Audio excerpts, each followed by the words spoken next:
आधी रात का वक्त था जब भारत ने अपनी खुफिया एजेंसी रॉ की ताकत का एक नया खेल शुरू किया। बांग्लादेश में कुछ ऐसा हुआ कि पूरी दुनिया ने इसे लेकर अपनी नजरें भारत की तरफ घुमा दीं।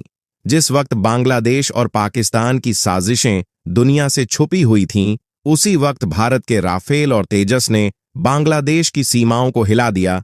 इसके साथ ही भारत ने अपनी सीमा पूरी तरह से सील कर दी और दुनिया को यह संदेश दिया कि भारत के लिए किसी भी तरह का खतरा बर्दाश्त नहीं किया जाएगा। बांग्लादेश के सीमा से पाकिस्तान को भेजी जा रही तबाही की खेप को भारतीय सेना ने बीच में ही दबोच लिया, जिससे एक और बड़ी साजिश को नाकाम किया गया। इस पूरी प्रक्रिया के दौरान भारत ने अपनी सुरक्षा का ऐसा जाल बिछाया जिससे पूरी दुनिया हैरान रह गई। चिकन नेक, जो कि भारत का एक संवेदनशील क्षेत्र है, अब पूरी तरह से भारतीय खुफिया एजेंसी की नजरों में है। यह वही क्षेत्र है जहां से भारत को सबसे बड़ा खतरा उत्पन्न हो सकता था।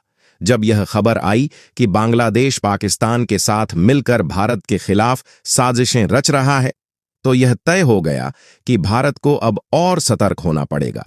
पूरी अपडेट क्या है जानेंगे इस वीडियो में। उससे पहले इस वीडियो को एक लाइक करके राइट टॉक यूट्यूब चैनल को सब्सक्राइब कर लीजिए। यही सही समय है साथियों। साथ ही भारत की कार्रवाई के लिए कमेंट में जय हिंद वंदे मातरम अवश्य लिख दीजिए। दोस्तों, भारत ने यह कदम क्यों उठाया, यह सवाल बहुत अहम है। मात्र 10 दिनों में भारतीय सीमा के पास बांग्लादेश से कुछ गंभीर गतिविधियों की सूचना मिली। इस दौरान कई संदिग्ध लोग पकड़े गए जिनके पास आधुनिक हथियार और विस्फोटक सामग्री थी। इसने भारत को यह सोचने पर मजबूर किया कि अब कदम उठाना जरूरी हो गया है। खुफिया एजेंसी ने पूरी तरह से इस खतरे को भांपा और तुरंत जवाबी कदम उठाया।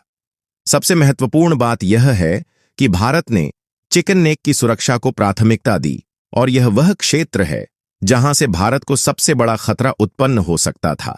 भारत की खुफिया एजेंसी ने एक अत्याधुनिक सिग्नल इंटेलिजेंस सिस्टम जीब 8002 को तैनात किया है। यह सिस्टम भारत की सीमा और खासकर चिकन नेक के पास मौजूद खतरों पर निगरानी रखने के लिए डिजाइन किया गया है। यह सिस्टम न केवल मोबाइल फोन, वाईफाई नेटवर्क और अन्य वायरलेस कम्युनिकेशन को इंटरसेप्ट करता है, बल्कि यह सटीक जानकारी जुटाने के लिए कई अन्य तकनीकी उपायों का भी इस्तेमाल करता है। इसके रूट मैप के अनुसार यह दिल्ली, लखनऊ, पटना और भूटान होते हुए भारतीय सीमा तक पहुंचता है।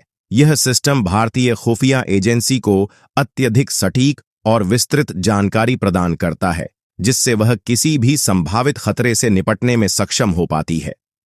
अब बात करते हैं बांग्लादेश से पाकिस्तान की ओर जाने वाले समुद्री रास्ते की, जिसे पाकिस्तान और बांग्लादेश ने फिर से खोल दिया।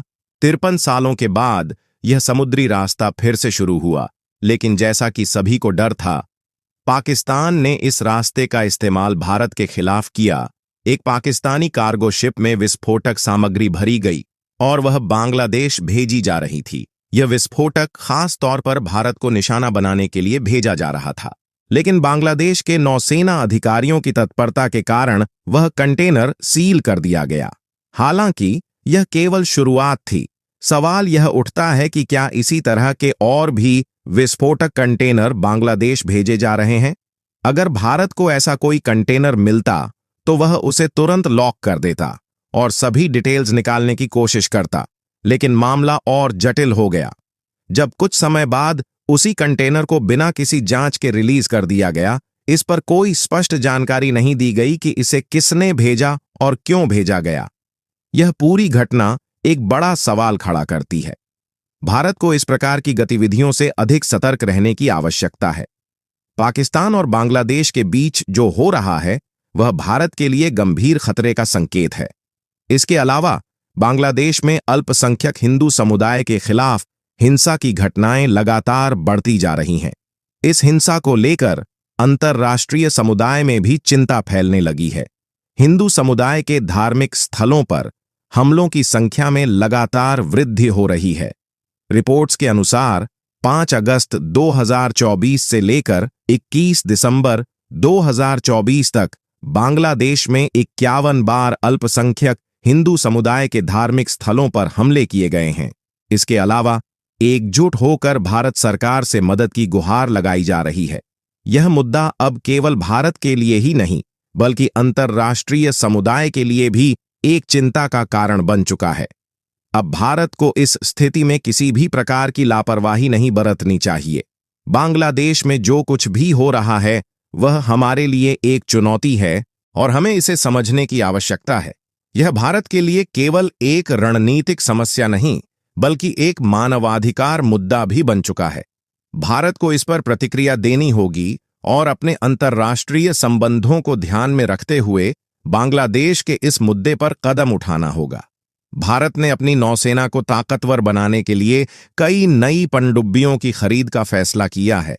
इन पनडुब्बियों में अत्याधुनिक तकनीक और हथियार प्रणाली मौजूद होगी, जो भारतीय नौसेना को और भी ताकतवर बनाएगी। इन पनडुब्बियों के लिए कुल 2,867 करोड़ रुपए खर्च किए जाएंगे और यह निवेश भारतीय समुद्री शक्ति को मजबूत करेगा। इन पनडुब्बियों को पानी के अंदर लंबी अवधि तक रह सकने की क्षमता दी जाएगी और इनमें इलेक्ट्रॉनिक हैवी वेट टारपीडो भी होंगे, जो समुद्र के अंदर दुश्मनों को तबाह करने में सक्षम होंगे। रक्षा मंत्रालय ने इस परियोजना के तहत 2 महत्वपूर्ण समझौते किए हैं। एक समझौता मुंबई के मगन डॉकशिप बिल्डर्स लिमिटेड के साथ हुआ है और दूसरा फ्रांस के नेवल ग्रुप के साथ हुआ है। इस परियोजना में सबसे बड़ी बात यह है कि भारत ने खुद एयर इंडिपेंडेंट प्रोपल्शन तकनीक विकसित की है, जो पहले केवल चीन, रूस, फ्रांस और अमेरिका जैसे देशों के पास थी। अब भारत ने DRDO और L&T के साथ मिलकर इसे सफलतापूर्वक विकसित किया है और यह तकनीक भारतीय पनडुब्बियों में स्थापित कर दी गई है। भारत ने अपनी सैन्य और समुद्री शक्ति को और भी मजबूत किया है और यह दिखाता है कि भारत अब आत्मनिर्भर हो चुका है। यह कदम भारत को पूरी दुनिया में एक नई पहचान दिलाएगा और उसे एक मजबूत शक्ति के रूप में प्रस्तुत करेगा। अब भारत को किसी को भी पैसे नहीं देने पड़ेंगे, क्योंकि अब भारत अपनी पनडुब्बियों को खुद बना सकता है और अपनी समुद्री शक्ति को बढ़ा सकता है। भारत का यह कदम केवल सैन्य दृष्टि से महत्वपूर्ण नहीं है, बल्कि यह देश की सुरक्षा और आत्मनिर्भरता की ओर एक बड़ा कदम है। अब भारत के पास न केवल एक मजबूत सेना है, बल्कि एक शक्तिशाली खुफिया नेटवर्क भी है, जो किसी भी खतरे से निपटने के लिए पूरी तरह तैयार है। तो दोस्तों, भारत के इन कदमों से यह साफ हो जाता है कि देश अब किसी भी प्रकार के खतरे से निपटने के लिए पूरी तरह तैयार है। यह समय है जब हमें अपने देश की शक्ति को समझना होगा और उसकी पूरी तरह से सराहना करनी होगी। इस पर आपकी क्या राय है? कमेंट में अवश्य बताएं। वीडियो महत्वपूर्ण लगी हो तो अपने दोस्तों के साथ शेयर करके चैनल को सब्सक्राइब